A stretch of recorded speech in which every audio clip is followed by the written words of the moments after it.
ಕಾಂಗ್ರೆಸ್ ಸರ್ಕಾರಕ್ಕೆ ಮಾನ್ಯ ಜಿಲ್ಲಾ ಉಸ್ತುವಾರಿ ಸಚಿವ ಮಂಗಾಳ ವೈದ್ಯರಿಗೆ, ಹಿಂದೂ ವಿರೋಧಿ ಮಂಗಾಳ ವೈದ್ಯರಿಗೆ, ಆತ್ಮೀಯ ಕಾರ್ಯಕರ್ತ ಬಂಧುಗಳ ದಯವಿಟ್ಟು ತಾವೆಲ್ಲ ಪ್ರೀತಿಯಿಂದ ಸೇವೆ ದಿನ ಅರಿವು ಸಹಕರಿಸಬೇಕು. ಮಂಗಳೂರು ನಾನು ಸ್ವಲ್ಪ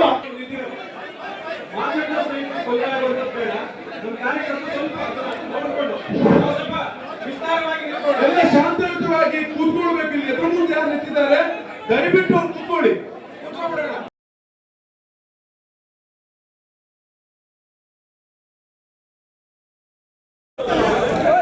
ಕೂತ್ಕೊಳ್ಳಿ